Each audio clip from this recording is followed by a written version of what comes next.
Jesse Marsch, great to speak to you.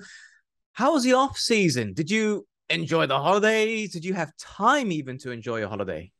Yeah, I've tried to get the balance right with my personal and professional life. It was my wife's 50th birthday, so we had a really nice party for her in Portugal with some friends. We had a lot of friends there, and so we had a nice time. But, you know, there's not much downtime. You just have to enjoy it the right way and then get ready to get back to work.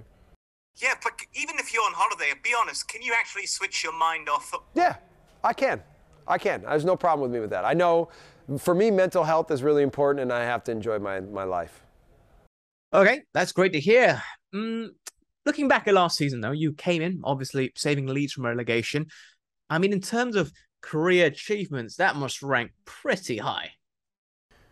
Yeah, I mean, listen, it was such a big moment for all of us in this project and in the moment and what it meant for the club. And so we really wanted to achieve that goal for obvious reasons. But I truly believe that regardless if we went down or we stayed up, that I was in the right place and that together we would find success eventually. Now the project takes the path that we all originally wanted it to take, but there's still major challenges in moving ourselves forward, and we're committed to trying to achieve those challenges every day.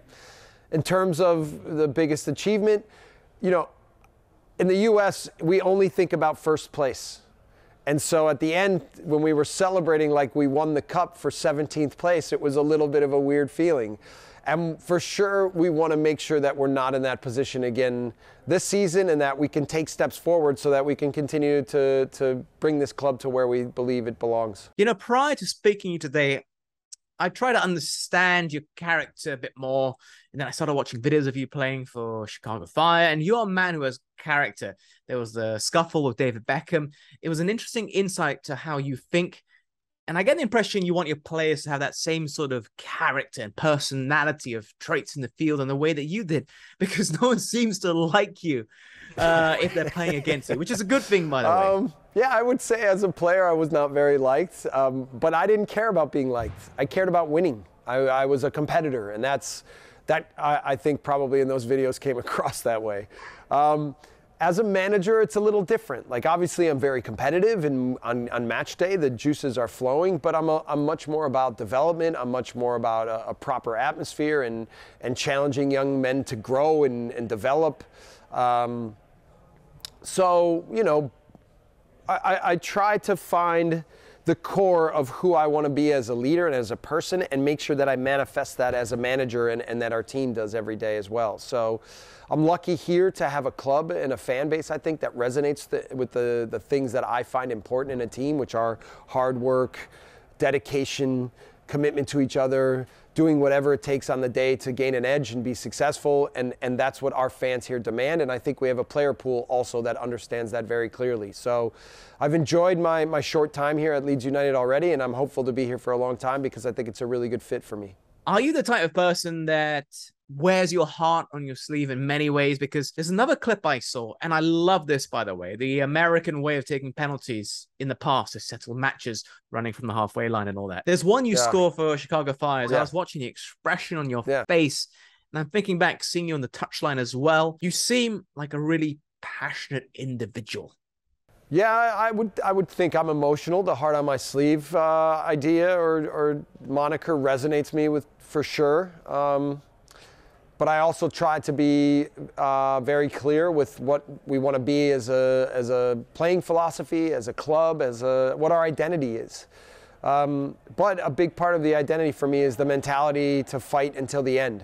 And I think we showed that last year. You know, we scored 4 goals in the after the 90th minute and won 7 points in those moments. And maybe that more than anything is what keeps us in the Prem for this season. So the key for me is to develop more and more the playing style and the idea of the philosophy that I want our team to play, but never losing that identity of doing whatever it takes to gain an edge on the day. Let me ask you this then. What is your identity as a manager of a club? Because we saw you come in last season, but none of the players or the players that you brought in per se, you've had an off season now to bring in who you want into the club, maybe future transfers. I don't know. It's closing in August, but now is the chance for you to shape it in a Jesse Marsch vision. I mean, what is your vision?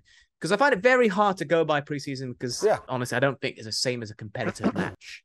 I mean, in general, my vision is a club internally that works as a group, that where from a leadership perspective, from our owner to our sport director to our president, that we all are aligned with our goals, with our vision, with our decision making, and that we manifest that kind of togetherness and mentality to work as a unit throughout the entire club, all the way down to the academy.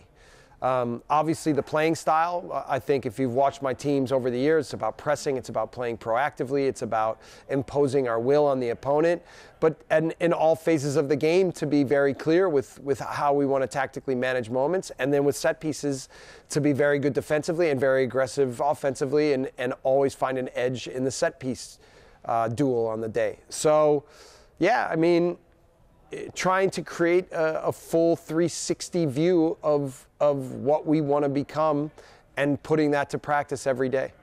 Where's the balance, though, between the football that we've seen you operate with on the pitch versus being in the Premier League when you're part of the so-called Big Six? I was having a chat with Scott Parker the other day, and we talked about how his side played in the Championship last year and how they're going to have to tweak things in the top flight because it's a different entity when you're facing up Manchester United or City, Chelsea, whatever it might be. You know, it's interesting. When I was in Salzburg, I was tasked, and Austria is known as one of the most intense leagues in Europe, and there's statistics to back it up. So the running that happens in that league is very intense. So you have, at Salzburg, you play in some of the most intensive, physically intensive games. Then you play against opponents that you can overwhelm and that you have to have very good solutions with the ball and ideas of how to unbalance a deep defending opponent. And then you are in Champions League and you have to figure out how to play against the best opponents in the world. And so I was able to develop a lot as a manager, as a football coach in some of those experiences. And now I tell you that the 12 weeks that I was here last year with Leeds and taking over the team, I had to use all of my experiences from my entire footballing career to try to give our team a chance to manage the situation in that moment. And, you know, I'm very proud of the work that we did together to find a way to thrive and to not just survive, but to be successful under those kinds of pressures. And so what's nice now is that we have a little bit more time to calmly put more into place the idea of what we want to be as a football team.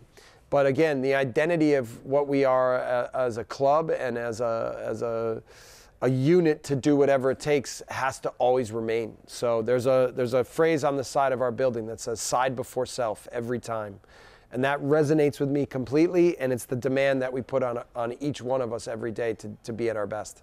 And how are the players taking to adapt to what you want from them? I mean, there's a risk of being too complex. And I think that's the essence of simplicity would probably be key to a manager to really get your message across. Yeah. Well, listen, when I first came in, the most important thing was that I was going to be able to first get the simple things right and then add complexity to as we moved on, but that everything was going to be figured out how to be as simple and clear as possible.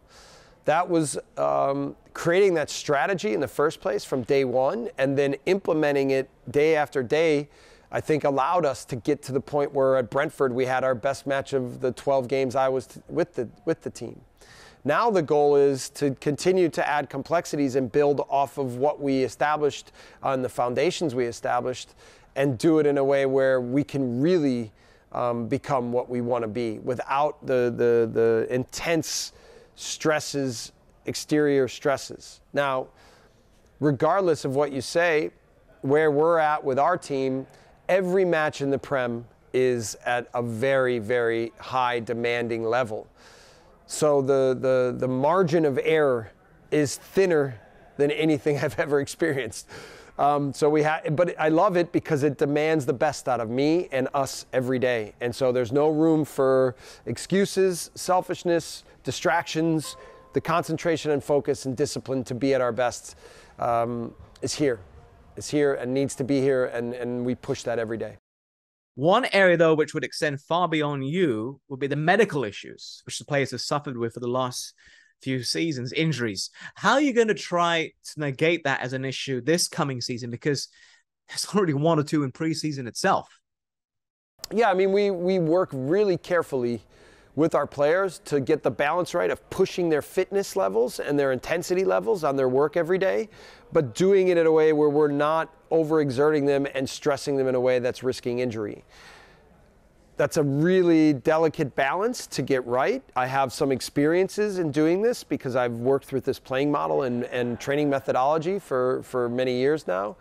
But there are still moments where even if you feel like you've handled everything right, things happen and injuries happen. So, but I feel strongly that based on my experiences that we'll be able to get that right, and it'll be a big factor in our success this year, is keeping our best players healthy, strong, fit, and ready to play as many minutes as possible. So that will be key.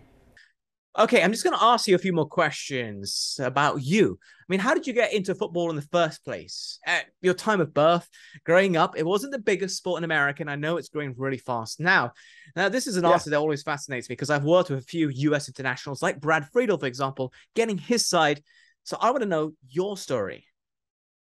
So what's funny is with Brad Friedel, the name you pick up, I first started playing football with my cousin. I went to visit my cousin. He was 2 years older than me. He lived in Chicago. I grew up in a town near Milwaukee.